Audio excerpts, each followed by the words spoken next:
Stand up. And we are off. Hello, my friends. Thank you very much for pressing play on today's episode of Stand Up. I've got national security expert and analyst, the great Peter Bergen of CNN, and the host of his awesome podcast, In the Room with Peter Bergen. So good. I think you're going to love that conversation, which begins at 34 minutes. I hope you had a great weekend, a long weekend maybe, Labor Day weekend. I hope you had yesterday off. If you did, thank organized labor for it. I actually had a really exciting weekend because on Thursday night, I got a spontaneous invitation to fly to Indianapolis the next day to celebrate our friend Mindy Cunningham's birthday. Mindy, of course, a very active member of the stand-up community. She was at Pod Jam. She joins us on the Zooms often and even on the Discord. And my friend Aaron Carroll's wife, Amy, invited me. They're all friends because through the show, which is amazing. And they flew me out there and I surprised Mindy. We had an amazing night in Indianapolis. If you are ever there, you gotta look up Mindy and Mike Cunningham, and they own restaurants there, and you will have a great time. They will definitely show you a good time. I mean, I can't promise you that they will host you because I don't know who you are, but if you're going to be in Indianapolis, let me know. It was so much fun. Happy birthday, Mindy. And then I got to hang out with Scott and Susie Haveman, who are from Los Alamos, New Mexico. They were also out at Pod Jam and great listeners and supporters of the show and mine. So I had such a great time hanging out with you guys, and it was really unexpected, awesome weekend. Also got to see both my girls, Ava at school at FIT in New York City. She's just kicking ass. Loves living in New York City, where she transferred to the Fashion Institute of Technology and doing really well. And tomorrow, Julia, a little depressed, but she has her first day of school of her junior year. And very rarely do people get that excited about going back to school at the end of what she had an amazing summer. But feeling grateful, feeling lucky. Great weekend for me. I hope you had a great weekend. And this Saturday night, I'll be headed into Nevada to my first stop on the swing state tour to try to turn out the vote in as many swing states as I can before Election Day. And thank you for all of you who have donated a little something extra to support all the expenses that's going to be. I just can't do any of it without you. Patreon.com/Pete Dominic. New subscribers and many who have upgraded their subscription. Thank you and welcome. You are the very best. Well, in case you're new to the show, every day I do a news segment, your headlines, and then some sound bites, some clips, doing my best to cover and recap what's happened in the last day, or in this case, 3 days, because it was a 3-day weekend, and it's Tuesday as I record this recap. So you get the news, you get the interview, and hopefully you realize that if you're a subscriber, you're paying for my social capital and the access that I have to so many really great, important, thought-provoking people, and connecting them with you. Literally, people have made friends with each other, of course, but the guests and who I'm able to get on the show and then connect with other people, which is why I'm really proud that I was able to connect Kait Wyatt with Ali Velshi this weekend. Kait, of course, is the Gold Star widower, lost her husband, Derek Wyatt, in Afghanistan in 2010, and then gave birth 24 hours after finding out that she'd lost her husband. She is one of the strongest, most amazing, vulnerable, wise, thought-provoking people, and she's a member of our stand-up community. She's a good friend of mine, and I'm really excited that they booked her on MSNBC. Velshi did a great interview with her. I hope you'll watch the whole 11 minutes of it. I'll link to it. I've shared it already on social media, and I'll share one of the most powerful moments with you in just a moment. But first, headlines. I think the biggest story over the weekend was the horrific news that 6 of the hostages Hamas took, including one American, were killed, found dead. And now, as a result, I mean, we've seen the parents. It's just absolutely heart-wrenching. I'm sure you've seen Israeli-American Hirsch Goldberg parents speaking both at the DNC and over the weekend about their horrible, horrible loss, which none of us can possibly imagine. But as a result of this, I think the most fascinating thing is that thousands of Israelis over the last 2 days just staged the largest anti-government demonstration since October 7th, taking to the streets and joining a general strike Monday that brought much of the country to a halt as the last of the 6 hostages recovered from Gaza over the weekend was laid to rest. It's ignited a fury among the hostage families and their hundreds of thousands of supporters who have for months accused the Israeli Prime Minister Benjamin Netanyahu of torpedoing a deal in favor of his political interests. And that, to me, is a positive outcome outcome. Whenever people are in the streets like that, it means a critical mass wants something changed and something done. We've obviously seen this throughout history and in Israel since October 7th. So that guy should have resigned on October 7th as a result of the horrible massacre, which he arguably helped perpetuate by not only not clamping down on Hamas, but helping them apparently stay in power. It's just a horrible story, terrible story, but the top story over the weekend. I move on to another really weird and interesting story, but the United States has seized the president of Venezuela, Nicolas Maduro's airplane. We took his plane from him after apparently determining that its acquisition was in violation of U.S. sanctions, among other criminal issues. The United States government flew the aircraft to Florida on Monday, according to two U.S. officials. This is the latest development in what's been a long, frosty relationship between U.S. and Venezuela, and its seizure, the planes in the Dominican Republic, marks an escalation as the United States government continues to investigate what it regards as very corrupt practices by Venezuela's government. And sticking with international stories, the U.S. captured an ISIS leader who helped escapees of the terror group after they fled a detention facility in Syria, according to U.S. Central Command. Working with the Syrian Democratic Forces, the U.S. captured ISIS leader early Sunday morning. This guy helped ISIS fighters who had escaped from detention facilities in Syria, including recently escaped fighters, according to CENTCOM. So, got a bad guy? That seems like good news. All right, before the next headline, I just want to give a shout out to Cindy's husband, Howard, out in Illinois. Cindy said, guess who keeps hanging around to hear your news? And also some of your guests. Howard, my husband, he really likes your news recap. Of course, you already know I do. Hey, Howard, thanks for listening. And give Cindy a hug for me. And now here's some more scary news. Germany's anti-immigration Alternative for Germany party, AfD, is set to become the first far-right party to win a regional election in the country since World War II, according to exit polls. All other parties have refused to work with AfD, so it's unlikely they'll form a coalition government in either Thuringia or Saxony, whatever those are other areas. This is the former communist East Germany area where the AfD is projected to win in Thuringia state. So I'm always paying close attention to those movements in Europe as they have also been happening. We're seeing that in Austria as well as France, and not great, but we've been able to beat them back there and hopefully here as well. Let's come back to home, where one of the big stories here is hotel workers in cities, including San Francisco and Boston, went on strike after their union and hotel companies failed to come to an agreement in contract negotiations. Some 10,000 hotel workers began on Sunday a Labor Day weekend strike after contract negotiations with hotel operators Hilton, Hyatt, and Marriott broke down. Important story to follow for these hotel workers. They're calling for higher wages as well as reversal of COVID-era staffing and service cuts. So that was a big story. And let's get to some of the headlines in politics.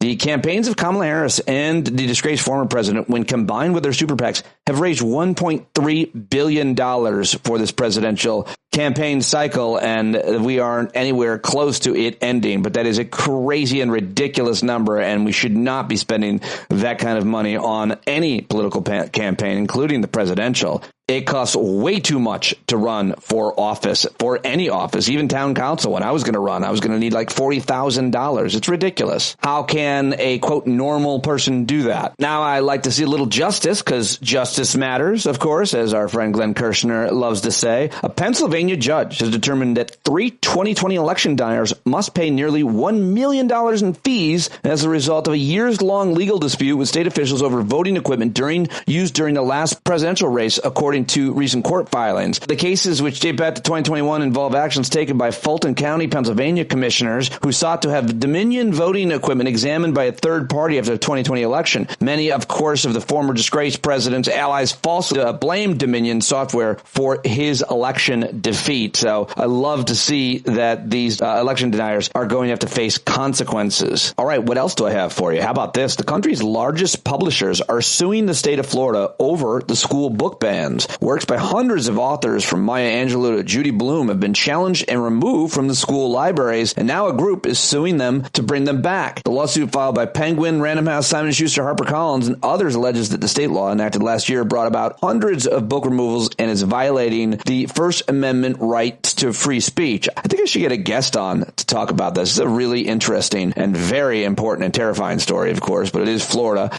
Stephen King, for his part, gave a blunt 3-word response after after discovering that 23 of his books have been banned from school libraries in Florida. He wrote in response to the news, "Florida's banned 23 of my books. What the fuck?" Well, those are the three words from the great Stephen King. And President Biden made his first campaign appearance yesterday with the Vice President Kamala Harris since he ceded the Democratic nomination to her. He joined her in Pittsburgh. She's courting working class voters on Labor Day. Governor Tim Walz and the Vice President are swinging through three crucial states. Kamala Harris gave a speech in Detroit before traveling to Pittsburgh, and Tim Walz spoke at a festival in Milwaukee organized by local unions. I'll bring you some of the audio of that. They had the campaign trail themselves, apparently, because the disgraced former president and his very weird, creepy running mate, Senator J.D. Vance of Ohio, had no public events planned until later this week. But the big news out of one of the, I think this was in Pittsburgh, is that Kamala Harris and President Joe Biden said they oppose the takeover of U.S. steel by a Japanese company. She said U.S. steel should remain American-owned and American-operated. So I don't really know much about that story either and want to learn more about it, which is what I'm hoping this news segment helps be a catalyst for you as well. You hear about these stories, you might want to read more into them and try to get involved somehow, or at least make others aware of them that might be affected by them. That is at least part of the effort. And now those are my headlines for the past couple of days. And coming up, I should just mention jury selection for Hunter Biden's tax trial starts this Thursday. The Toronto International Film Festival begins on Thursday as well. The U.S. jobs report for August expected this Friday, which is the first Friday of the month. Of course, I'll be hosting a hangout Thursday night. I hope to see you there at 8 p.m. East. If there's anybody you want me to invite, tell me now. If you would like to invite a friend to the hangout, send them the link. It'll be on you if they misbehave. All right, this first clip, as promised, is of my friend Kait Wyatt, who was on MSNBC this weekend with my other friend, Ali Velshi. I reached out to him on Friday, and I said, if you're going to cover Arlington, you've got to talk to Kait. His crack producers got on the job, and they got her on, and she was amazing. Here's just 1 minute of it, but I hope you'll listen to the whole 11 minutes, which I've linked to in the show notes and I've shared on social media. Kait Wyatt, Marine, talking about Donald Trump's disgraceful propaganda move at Arlington Cemetery, trading on the sacrifices of her husband and so many others in Section 60, where Derek Wyatt is buried, and where I visited for the first time just last Sunday. So here it is. And what has gotten me through that a lot is the camaraderie of the Marine Corps. I joined to serve my country. I joined to make a difference, and so did Derek.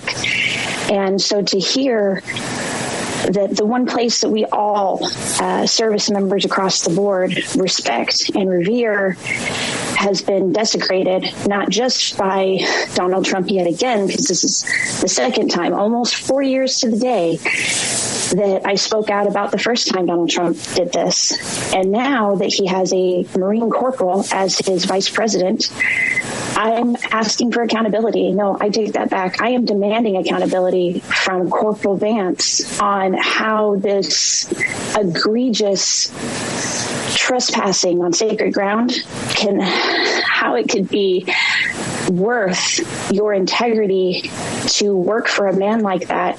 It's just very un-Marine-like. So I demand answers from him and from the Marines that follow him.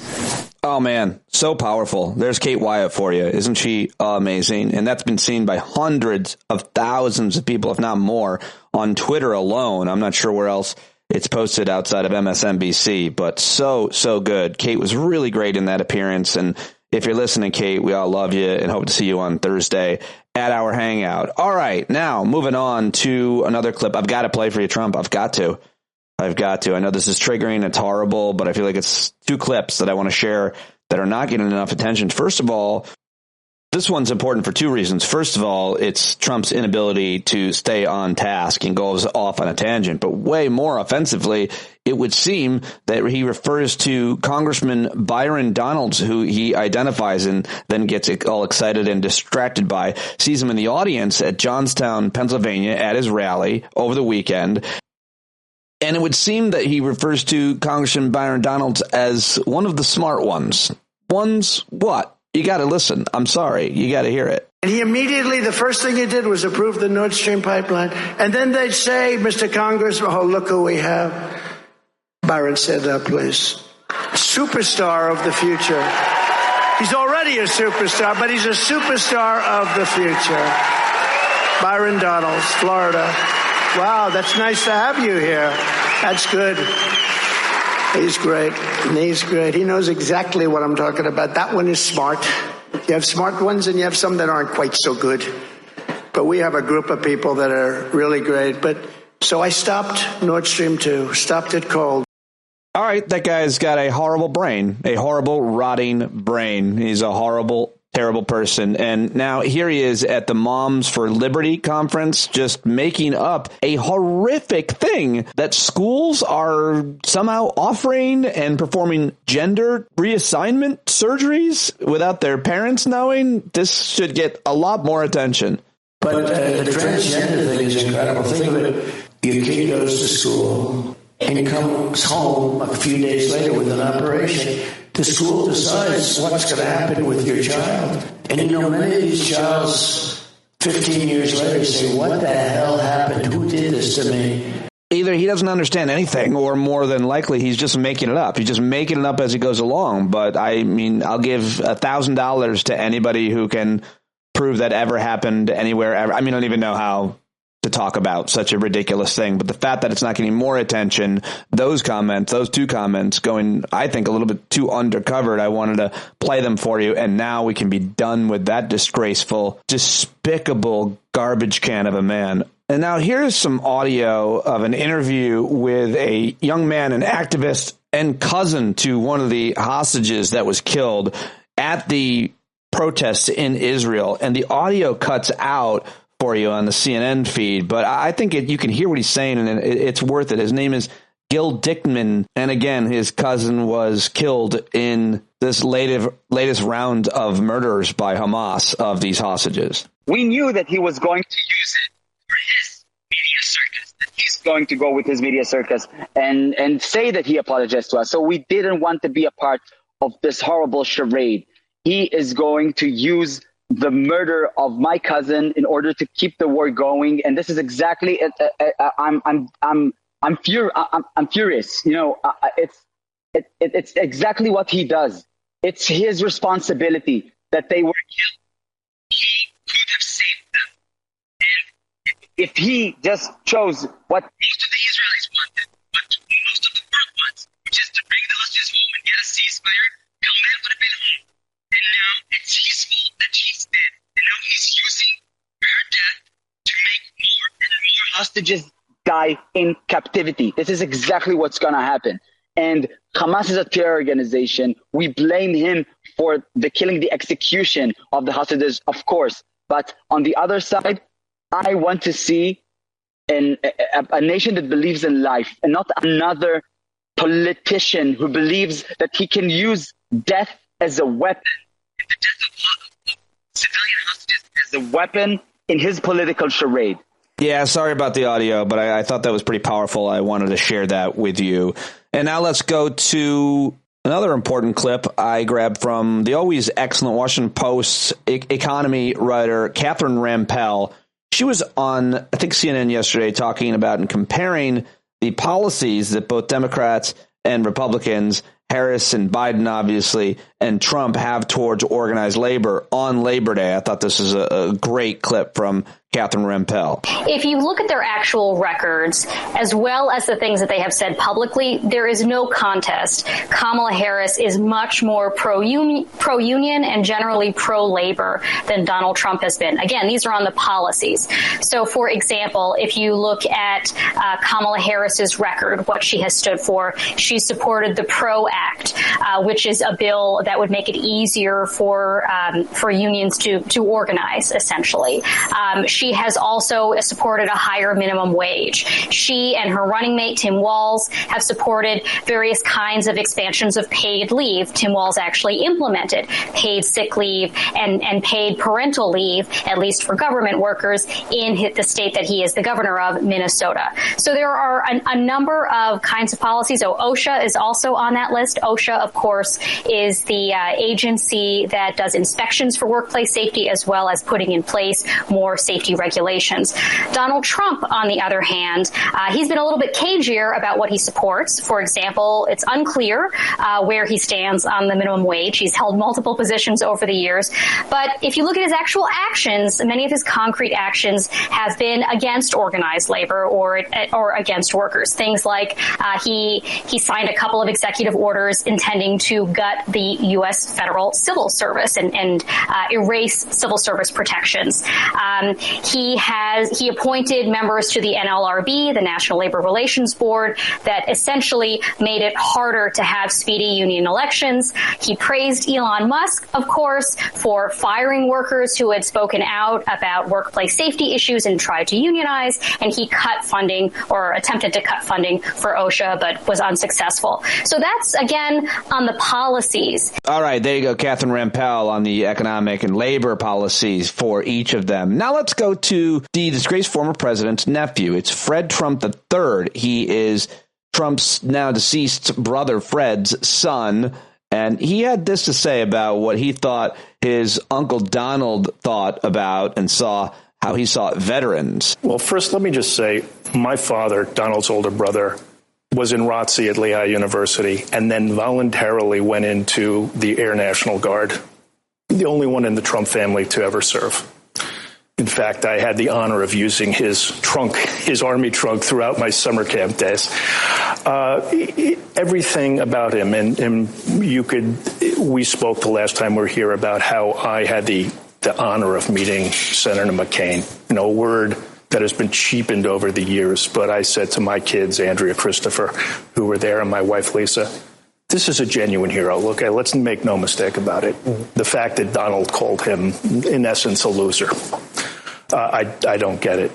But anyone who is disabled or anyone who he deems lesser than him is a loser, okay, that's just the way he is. That ain't going to change. Why do you think people in the military support him? I have no idea. And I know many people who were in the military, and I had the pleasure of speaking on an interview with National Defense Radio, which goes out to the armed services. And I told the truth. I basically told this story, and I said he just doesn't give a shit about them. He just doesn't. It's the great Godfather 2, one of the last scenes when Sonny says, "Country ain't your blood, kid." And Michael Corleone says, "No, I don't believe that." Donald believes in Donald. Yes, well done, Fred Trump III. I thought that was really powerful. This was interesting here is CNN. Dana Bash talking to Adam Schiff, and she tried to trip him up because Adam Schiff wants to ban fracking, and Kamala Harris as candidate is having a more nuanced approach. Some say flip-flopping on it. It's an issue I want to talk about with David Roberts and some other experts soon. But listen to this, Adam Schiff on CNN. You're a co-sponsor of a House bill right now that would ban fracking. Are you disappointed that she supports it now? Well, look, I favor banning fracking, and I strongly believe that the pathway to attacking climate change is to wean ourselves off of fossil fuels. But look, I'm not the Vice President of the United States, and I do think that when you are representing the whole country, you have a different perspective. As the Vice President pointed out, her values, though, have remained consistent, and that is she is a champion of moving ourselves in the renewable energy direction. Her role in passing the Inflation Reduction Act, the most aggressive attack on climate change in our history, I think speaks for itself. But look, let's compare a situation where someone changed their position 4 years ago to Donald Trump, who's changed his position 4 times on abortion in the last 48 hours. That, to me, is a much more significant question, particularly as when you're talking about abortion and you're talking about a right and freedom of the American people to be so pandering, wishy-washy, flip-flopping, so disrespectful of the rights and freedoms of millions of American women, and do all that in a single day. That's the contrast here. And what's more Dana, that's a values issue. That's a values issue. When on something like the right to an abortion, you flip-flop every 15 minutes. That shows essentially he has no values. All right, Adam Schiff on CNN getting out of that tough question pretty easily, it would seem. And here is Maura Healey. She is the governor of Massachusetts. She was on Face the Nation, and I thought this was a pretty good self-explanatory moment. He wants to require insurance companies to cover IVF treatments. Is that something that you and parents in your states would welcome? Well, first of all, don't believe anything that Donald Trump says. You know, as Attorney General, I had to sue him over 100 times for his lies. And as governor, I've seen the very real difference between a Trump administration and an administration that we'll have with Kamala Harris. When it comes to health, women's health, reproductive freedom, there can be no clear difference in this election. Kamala Harris stands squarely for reproductive freedom. She supports women's access to health care. She knows the importance of giving women the freedom and the resources to protect care. Donald Trump, remember, is the architect of the undoing of Roe. He has said just the other day he's going to support the draconian abortion ban in Florida, the 6-week abortion ban. So, you know, I don't think Donald Trump can spell IVF, let alone understand what it means, because his own Project 2025, remember, which establishes a fetal personhood, would undermine and take away IVF treatment. In addition, Donald Trump is the person who tried to undo the Affordable Care Act time and time again. So don't believe Donald Trump when it comes to women's health, women's reproductive freedom, and Americans' access to health care. He doesn't believe in or support any of it. Kamala Harris does. She'll fight for it. She'll protect it. All right. And here is Tim Walz, Governor Tim Walz, who is as good at campaigning, giving speeches as anybody is. He's in Milwaukee yesterday. This guy has made it clear how he stands. He's sitting down at Mar-a-Lago after he got elected president, and this was his exact quote. He's talking to a bunch of folks at Mar-a-Lago. You're rich as hell, and we're going to give you a tax cut. At the same time, he was telling workers they get paid too much already. That's who this guy is. You tell me who in Wisconsin is sitting around saying, damn, I wish they'd give billionaires tax cuts and screw me over. Damn, I wish they'd take my health care away. I wish they'd underfund my public school. I wish they would make my job more difficult and more dangerous. And then at the end of the day, I wish they'd make me work till I'm 75 years old. No one's saying that. No one's asking for that agenda. What they're asking for is to be treated fairly with dignity. That's what we have. Yeah, great moment yesterday from Tim Walz and Milwaukee. And this minute, let me give you another minute because I thought that this one was going viral too. I know. We all know this. I remember a time when Republicans talked about things like freedom. They meant it. They would never turn their back on our allies. But that's not these guys. Trump and Vance, when they talk about freedom, means government should have the freedom to invade every corner of our life. They talk about small government, small enough to be in your bedroom, small enough to be in your exam room, small enough to be in your library, telling you the things that you should make decisions about. So let's be very clear. Where I come from and where you come from as neighbors, we respect differences. That's your opinion. Look, we're sitting here together, Brewers and Twins fans, Vikings and Packers. Look, we respect it. But on things like health care and what books I read and democracy, we all live by that very simple golden rule. Mind your own damn business. Mind your own business. And there it is. That line reverberates, kills every time. Your Republican neighbors want to live that way. All right, there it is. Tim Walz yesterday on the campaign trail. And now here's President Biden. I said he joined Kamala Harris yesterday in Pittsburgh. And, well, here's a little bit of that. Remember Trump for 4 years promised every month infrastructure week. For 4 years he promised that. He didn't build a damn thing. Nothing. I mean, not nothing. But thanks to our infrastructure law, Pennsylvania so far has received $17 billion. $17 billion. Over 2,000 projects. All right, there you go, little Joe Biden yesterday. He gave a great speech yesterday. And now here's Kamala Harris. 2 minutes from Kamala Harris as she wound down her speech in Pittsburgh yesterday. And we know this is going to be a tight race to the very end. Yes. It's going to be a tight race to the very end. So let's not pay too much attention to those polls. Because as unions and labor knows best, we know what it's like to be the underdog. And we are the underdog in this race. And we have some hard work then ahead of us. But here's the beauty of us in this room. We like hard work. Hard work is good work. Hard work is joyful work. And so in this fight, I will continue to count on the strength, the determination, and the hard work of the leaders in this room to knock on doors, to get folks to the polls, and bluntly put, because the people in here do it, to help us win Pennsylvania. That's right. So today I ask, are you ready to make your voices heard? Do we believe in freedom? Do we believe in opportunity? Do we believe in the promise of America? And are we ready to fight for it? And when we fight, we win. God bless you. God bless America.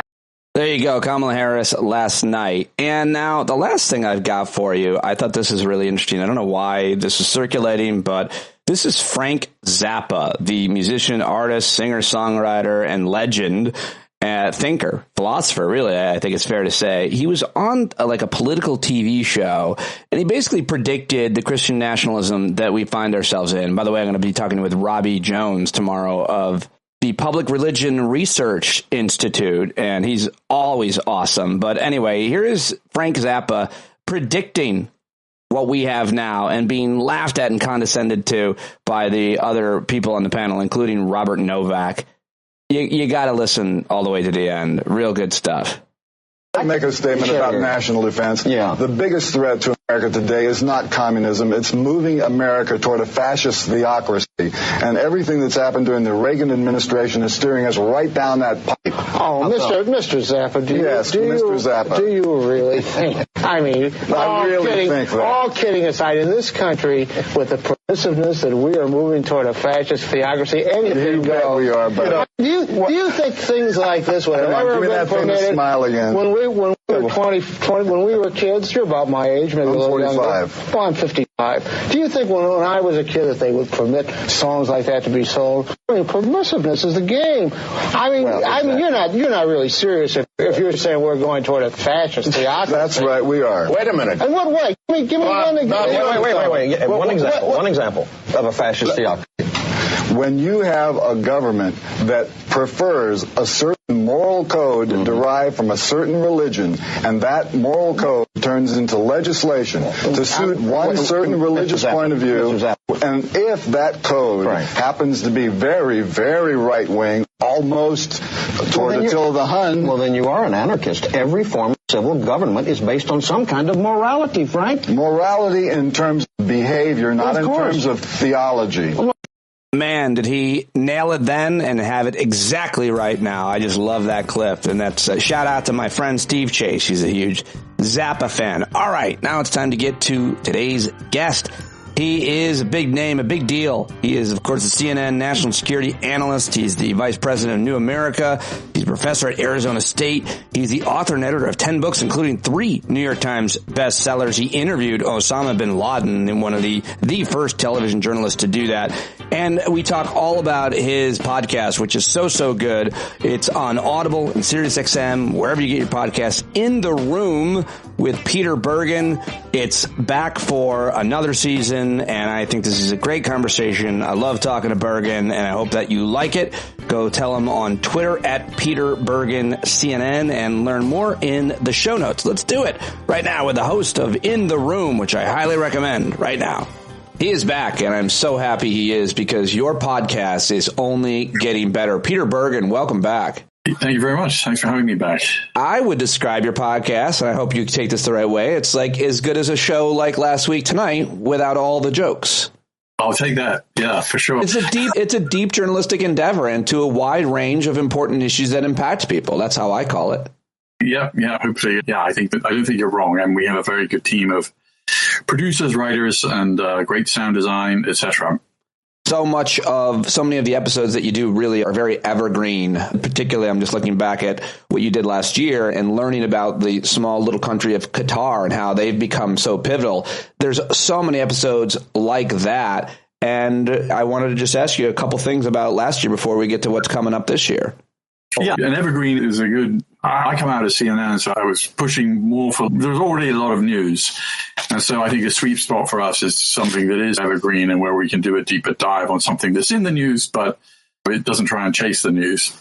Yes, exactly. Said. And also, I feel like you're always one of the most credible, respected national security reporters, foreign policy guys. You're talking a lot about the things that pose a threat to Americans and humans. You did a number of episodes just on climate, much less AI. And I like you did a couple episodes on potential aliens. Is that a fair way to describe it, that you're looking at the threat matrix and trying to decide what people need to know or should know? I think that's a very fine way to describe it. And we have done some shows on UFOs just because the Pentagon has a UFO office now and is taking them seriously. Now, I'm not a believer in being visited by aliens, but there are unexplained encounters with unidentified flying objects. Typically, when the Pentagon chases those down, they are weather balloons, stray Chinese balloons, things like mistakes. People make mistakes all the time about what they assume they're seeing. But there are, in all the hundreds of incidents that Pentagon has looked into, there are still unexplained incidents. And now they're not penalizing people for coming forward saying, I saw something odd. Because at the end of the day, if there are objects flying around in American airspace that we can't identify, that is a national security problem. It may not be green aliens visiting Earth, but it's something that we need to pay attention to. Yes, I agree exactly with your analysis in terms of I don't think there's evidence we've been visited. The only other thing I'd add is there's a lot of camera tricks. There's not tricks that are done on purpose, but sometimes the way a camera moves and the way an object moves makes it look like it's moving in a way it's not. It's the camera itself that's moving on some of these fighter jets and other... I completely agree. And I'm not a physicist and I can't really explain it. Oh, I'm a physicist. I didn't know if you knew. Yeah. But there's something called parallax and there's a bunch of visual tricks and people can assume that they see something that but still, some of these sightings here are still not explained, partly because there isn't enough observation data. The famous incident off the coast of San Diego where some pretty serious pilots saw something that they thought was otherworldly still hasn't really been well explained, which doesn't mean that it's what would be stranger, that there is some kind of unexplained thing that is a natural phenomenon or that we're being visited by alien species who come here and somehow don't talk to us or take us over. Or, I mean, Occam's razor is a kind of helpful way of looking at things. Yes, and the way that you look at a lot of the subject matter that you discuss. You obviously did a number of episodes on the Middle East, the Arab-Israeli conflict. I learned a lot about the Houthis and how they came to power. You mentioned Qatar.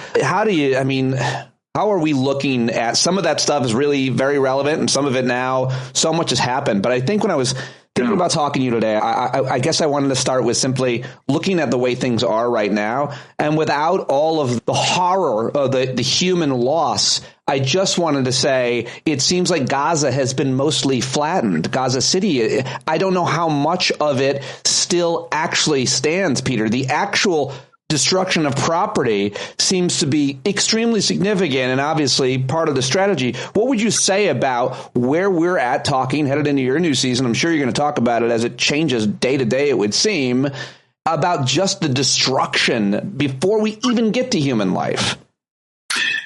Yeah, it's going to be the day after is going to be a massive rebuilding effort, which is going to cost untold hundreds of billions of dollars. It looks to restore Gaza to what it once was. And I agree that the damage, it seems very intense. And of course, Gazans themselves have moved from one safe place to another and have been chased around.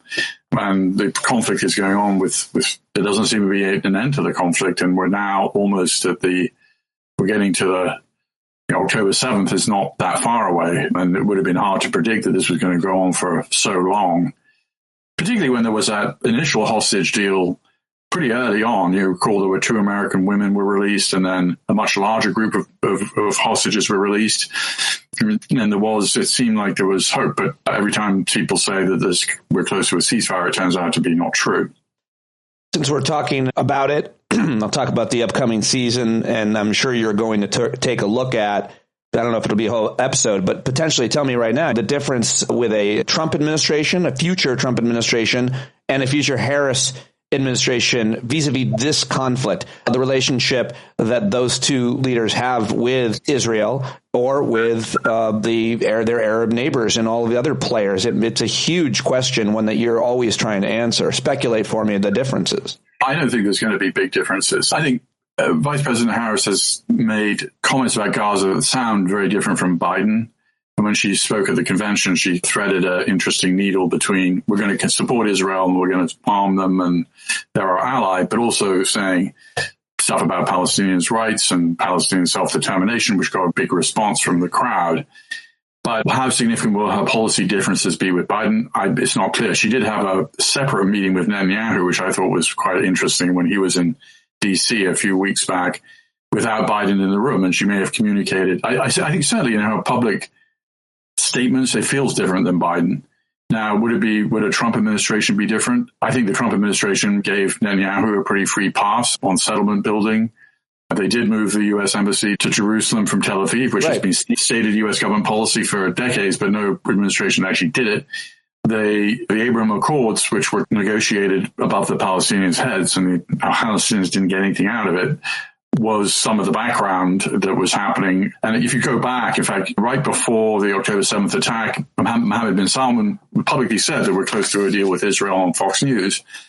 An Israeli cabinet official was visiting Saudi Arabia, and an Israeli official had a kind of performed a Jewish ceremony in Saudi Arabia and put it on social media. It looked like there was a deal that was going to be pretty close. I don't think I wouldn't see, if Trump came in, he might have a better, I don't know, he might be able to actually bully Netanyahu in a way. He doesn't like Netanyahu. Recall he has some negative statements about it. I think, and it was something to do with the Israelis getting in the way of that strike that took out Soleimani, the head of the Al-Quds force in Baghdad. And I don't know the details, and I don't understand why he's angry at Netanyahu. But when Trump is angry at you, he's more likely right to. So maybe he would. I don't know. It's very hard to tell. It's hard to tell. You can't possibly, even with your credibility and understanding of the region, the players, and general stagecraft and statecraft, you can't. It's hard to examine Donald Trump's domestic or foreign policies because his own Secretary of State had a hard time. I'll never forget, I think it was Tillerson, his first Secretary of State, went over to a country with orders, and Trump changed his mind in a tweet while his Secretary of State was in the air. It's unprecedented and it's unproductive for a president to send out his proxies to deliver a message, and then he's changing his mind at the same time. We've never seen anything like this, and it doesn't make any sense for any foreign leader to do that. He also fired Tillerson by tweet when Tillerson was deathly ill in Africa.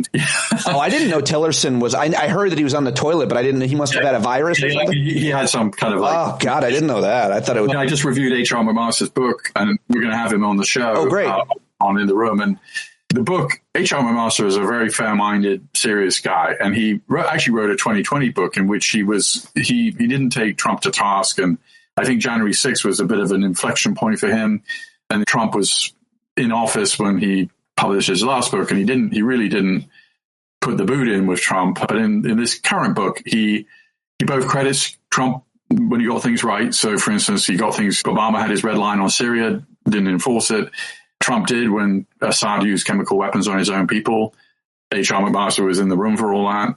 He also, H.R. McMaster credits him for a much more firmer line on China, which H.R. McMaster was instrumental in cooking up in their national security strategy. I think it's a pretty fair-minded book, but still it paints a very chaotic picture.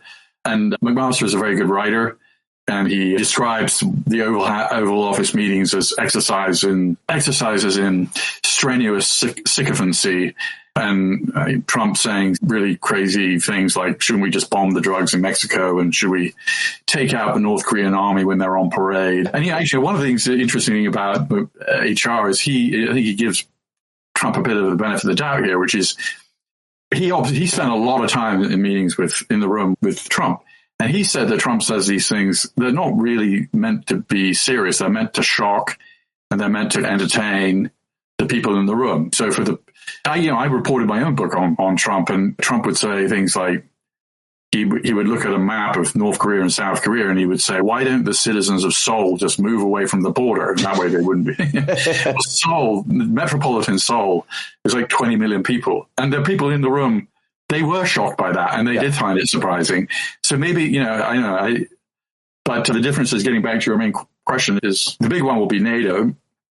Right. What the relationship, you're absolutely right. The most important question, probably the most important difference. By the way, that book is The Cost of Chaos, the Trump administration and the world. In the title, that's your book about it. I mean, the chaos is the thing. But how do you, as a credible analyst, analyze chaos? There's no way to predict anything. Yeah, look, I did my own reporting on this, and then we've had a number of books, including H.R. McMaster's recent book, which is doing very well on Amazon right now. And it was very chaotic. He runs a chaotic show.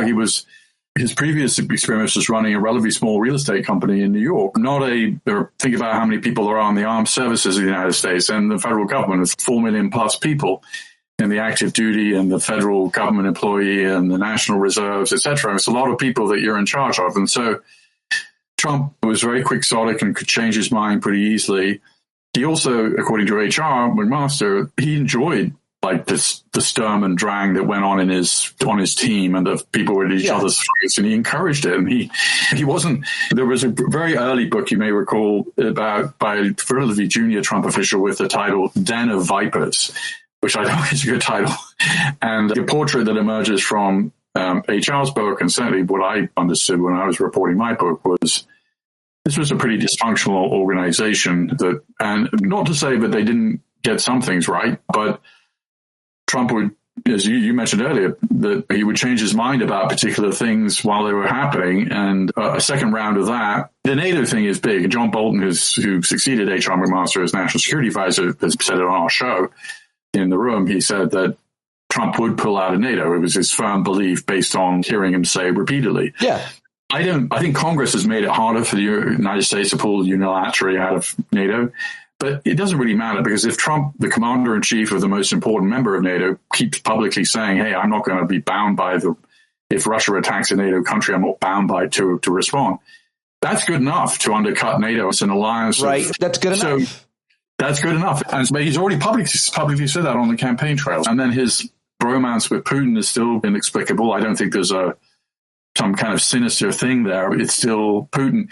In H.R. McMaster's book, and also on our show, McMaster saw it as his duty to warn Trump that Putin was a pathological liar. The greatest liar in the world, or something like that. Isn't that Yeah, that's what he said. He said the world's worst liar, the baddest.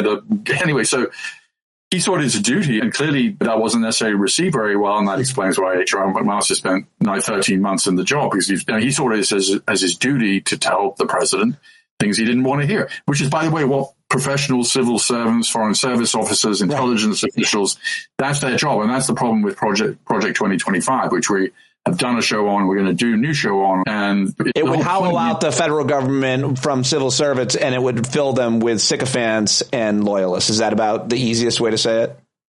Yeah, and loyalists, certainly. And it's particularly, I think, damaging with the intelligence community, because the whole point of the intelligence community is to tell the president things that he or she doesn't necessarily want to hear and ruin their day or undercut their assumptions. And if the intelligence community then becomes staffed with Trump loyalists, they're not going to tell him what he needs to hear. They're going to tell him what he wants to hear. And that's precisely what they're being paid. We pay them, we, the American taxpayers, pay them to give their unvarnished assessments. And it's not a political, like the people in the intelligence community, the president typically gets to pick the director of the CIA, the director of national intelligence, maybe his deputy. There aren't a lot of posts that are political.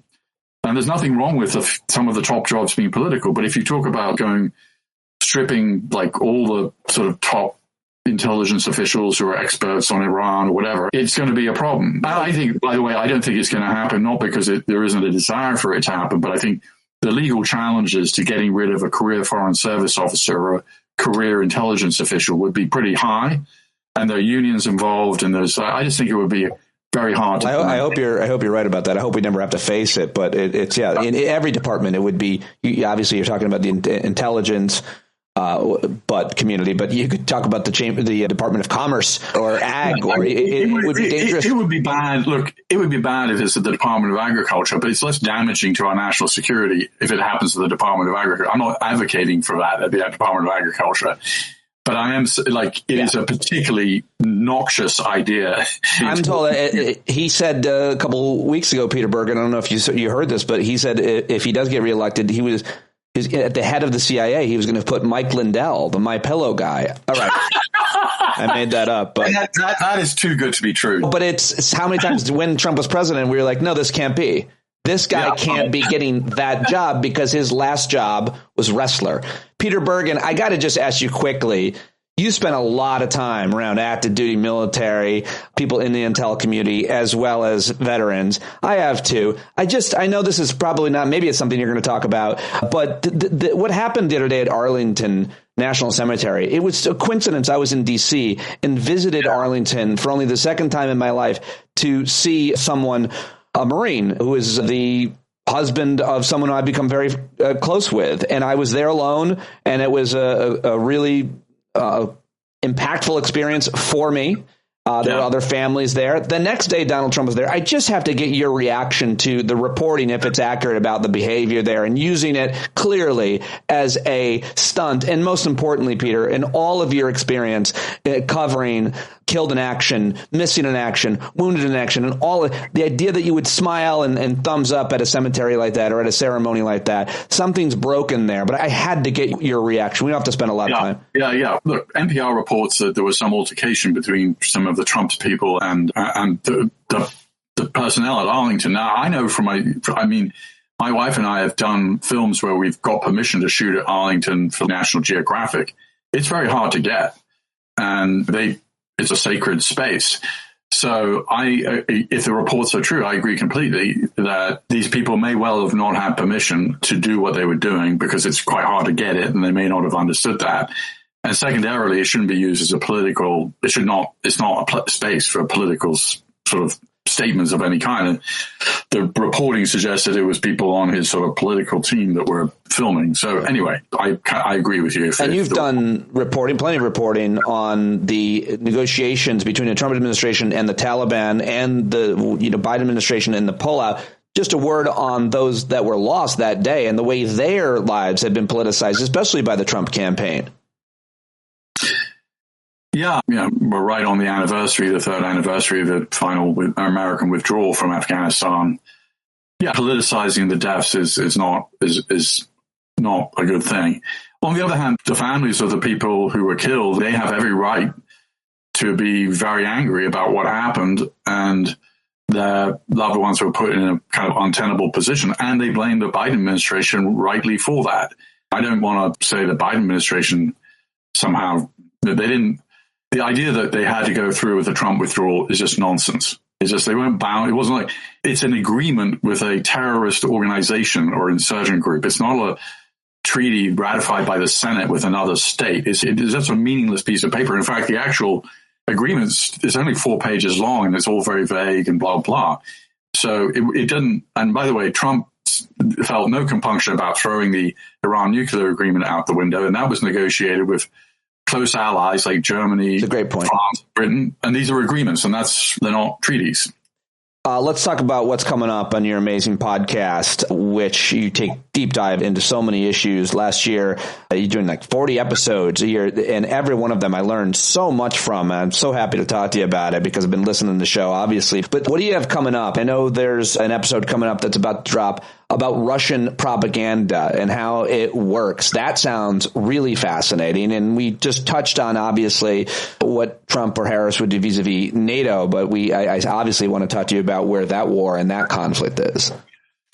Yeah, in fact, we did an episode early on, and this is a refresh of that episode. As reporting objectively on the war in Russia can put you in prison for 15 years. In fact, even a tweet Putin has basically, there is no real reporting on the war. The great irony here is that the best reporting on the war in Russia comes from the pro-war right-wing Russian kind of social media folks who are reporting on the war. Obviously, they're supporters of the war, but they're allowed to, because they support the war, they're allowed to report on it. And because they support the war when things go wrong, as they often do, they actually report on it. But there's no independent media reporting on it because you're taking your life in your hands at this point. Right. And the two people that we interviewed, they describe a time when the Kremlin, every Friday there's a meeting at the Kremlin, like journalists get their talking points for the rest of the week and what the narrative is. And the other thing that Putin does, which is interesting, is they often will come up with a number of different stories about any event. And actually, we're going to do an episode with Anne Applebaum, who's got a very good... Oh, yeah, she's got a new book coming out. I think I'm going to get her on. Yeah, I look forward to hearing your interview with Autocracy, Inc. And so if you recall, there was, at the beginning of the Ukraine war, there were these reports that the United States had biolabs and was making chemical and biological weapons in Ukraine. Yeah. It was total nonsense. By the way, if the United States was making these weapons, why would they make them in Ukraine? It fails every common sense test. But it's not about common sense. It's about putting out enough bullshit stories so that people are just confused. And if they're looking for a reason to support the Russian invasion of Ukraine, they can say, oh, and what Anne says, and we have a good episode with her coming up, is that so Russia puts out this thing and then it gets amplified by the Chinese and the Iranians and others there's no conspiracy here, but they also want to undercut the United States. And then it blows back on America, and suddenly Tucker Carlson's talking about it with RFK Jr. Right. And millions of people in America now believe that the United States had biolabs, and that story has dissipated and gone away because it was basically not true. But that's the way the prudent propaganda machine works, which is you put out a number of stories, people get confused, they no longer know what's true or false, and they just give up. And I feel like the American intel community, which has been given rightfully so much grief for a long time, certainly post 9/11, had done a really amazing thing and job at the beginning of this conflict under President Biden. They were basically taking some of that propaganda, and they had it on good sourcing. And they said, Putin's about to say this or do this and spread it all over. Watch out. He's about to. And then he did they predicted and were able to act so they didn't have to react. How am I doing and explaining how the intel community and the Biden administration handled that at the beginning of the invasion into deeper Ukraine? The war, of course. Yeah. There's a term that is used for that, which is pre-bunking. So if you know that somebody's going to come out with a BS story, you don't even let them tell the story. You pre-bunk it. Right. But and related, I think, also is that they did a very good job of telling the world that Putin was planning to invade. And there was some debate, I think, in the intelligence community, should we do this? And is this really kosher? But I think secrecy is not a policy. Secrecy serves policy. And if your policy goal is to prevent Putin invading Ukraine or get the Ukrainians to actually respond in a more meaningful way, then I think you should be public. And after all, the American taxpayers paying for all this. And I think it's a good use of intelligence. You see it actually now, the Biden administration does it frequently, which is we know something's going to happen or we think something's going to happen. Look at the Taylor Swift example. They warned the Austrians that these ISIS-inspired guys were planning to attack the concert. U.S. intel warned the Austrians about the Taylor Swift concert in their country in Vienna. Yeah, and that guy had explosive precursors. He had a car. He had intent. He didn't necessarily have to get in the arena. He could have killed a lot of people just slamming his car into them and knifing them, et cetera, et cetera. And luckily, that was averted. That's a slightly different case because that's what's called duty to warn, which is the American intelligence. If they know somebody might be attacked, they have a duty to warn. Right.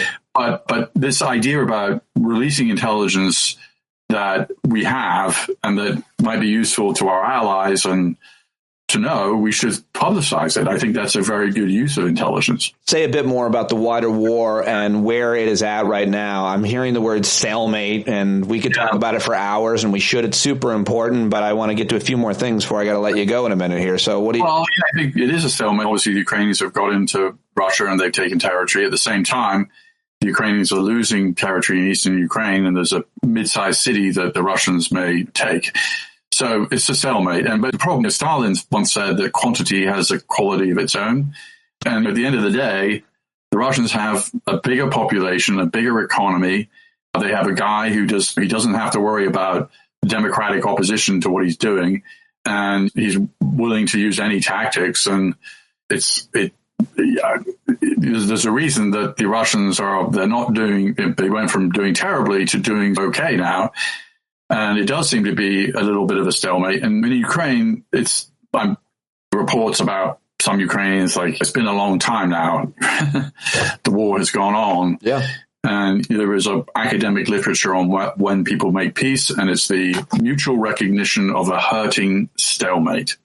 A mutual recognition of a hurting stalemate. I mean, the other way you win the war is by total destruction, like we did with the Japanese. The United States did with the Japanese. But so other people look at we have a formal state of war between North Korea and South Korea. Still, it was an armistice. It wasn't. It was a cessation of hostilities. It wasn't the end of the war. And so you can imagine something like that with Ukraine and Russia. But right now, Zelensky himself, it's hard to see him making peace when so many people have died. And it's hard politically to do these things. And what are the red lines for each side? If the American government's interest is in bleeding Russia dry, their economy, the sanctions, and obviously letting the Ukraine fight our battles, hurt their navy and the rest, isn't it in America's interest then to keep supporting the war? At what point does the American public get exhausted with sending money, even though it's a very small percentage of the budget? It would seem that if you think it's in our interest to weaken the Russians, let the Ukrainians fight and die, and we're just giving them the equivalent of a dime or two. What do you think of that argument? I think we're at that point already. If you look at the money that went to the Ukrainians recently, it was framed as loans, not we're just giving you the money. And there was a very large sum of money, like $60 billion that went to Ukraine, also with, I think $18 billion to Israel, and that all passed with bipartisan support, etc. And Trump actually didn't get in the way of that. He could have. If he'd said no, I think a lot of House ATM, because the American public doesn't want to do this. And on the most Republicans don't want it. But I think, yeah. So anyway, I think that point has already come, that there is an unlimited appetite to just send money to the Ukrainians. We'll see. All right, final question for you is probably the biggest and the most important one, the one I've been covering and thinking about the most. You were one of the most respected reporters on the foreign threat, foreign radical, foreign terrorist threat, one of the best experts on Al-Qaeda, interviewed bin Laden and so on. But now you have been spending a lot of time thinking about researching and covering the greatest domestic threat, which I think you agree is homegrown terrorists right here in the U.S. You'll be at my friend Ali Soufan's security conference here in September, and I just want to know what you're planning on for this season of In the Room, and how you're thinking about what is obviously the greatest domestic threat is homegrown domestic terrorists here in the U.S. Yeah, we're going to do a show on conspiracy theories because obviously the right-wing domestic terrorism is the biggest threat right now, but that doesn't preclude left-wing terrorism as well. In the 1970s, there was a lot of left-wing terrorism in the United States, Weather Underground, Black Panthers, etc. And so political violence is sort of part of the American story. And right now, left-wing terrorism is not the lethal threat. The right-wing terrorism is, if you look at the numbers, clearly the election, somebody's going to lose and somebody's going to win, and some people are going to be unhappy. Now, I don't anticipate anything like January 6th again, because the organized groups like the Oath Keepers and the Proud Boys, the leaders of those groups are going away for long prison terms. And they were the people who were organized, and you saw them in their tactical gear, and they had a plan. I think that those organized groups are really being broken up. Plus, if you arrest 1,000 people and then 800 of them are charged, and that has a pretty strong demonstration effect. And I think that people are not, they don't want to go to prison, but you can definitely see things happening around the country as a result of whatever the election result is. And Trump incited the assault on the Capitol last time. And why wouldn't he do something like that again if he lost? Right. He's already talking about the issue, right? He's already laying the groundwork. So it's going to be interesting to see where we are on November 6th. Last thing I want to tell you is I was very skeptical of you. I almost feel like we talked about it last year that you were going to do it, talking to RFK Jr. But you did as good a job as anybody, because what you did with that episode is you went back and post and you fact checked him. And it was a really, I think, efficient and journalistically ethical way of talking to someone who's got it so wrong. So congrats. On that one, also, we made it, I prepared pretty heavily. We prepared pretty heavily for that. Yeah. And we asked him some things he hadn't been really asked about at that time, which is, what's your view of 9/11? And he was like, I'm not really sure what happened. And I asked him, I think one of the most telling things, I asked him, what significant American historical event do you believe happened? And he said, the moon landing. And I was like, why?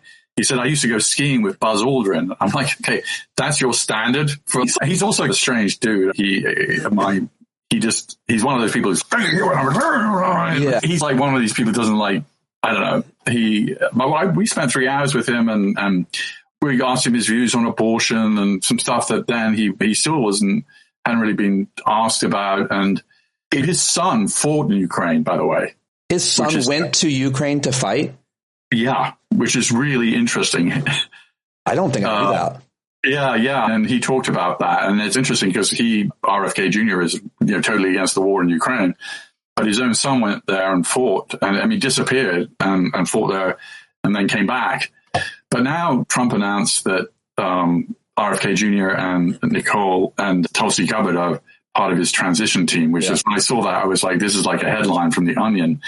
We live in The Onion. I think it's fair to say that the things that happen day to day, the things that happen, things that are said, it's just everything that's happened in American politics over the past few months, much less years, is so much different than even what you and I were doing post 9/11, all this stuff that you were reporting. The world just has become a very strange place. You can't expect what's going to happen. It's hard to predict. Any thoughts on, I didn't even ask you, and I know I got to let you go, on the Harris presidency? What kind of a president she'll be vis-a-vis the issues that you talk about? What are you thinking about in terms of her potential?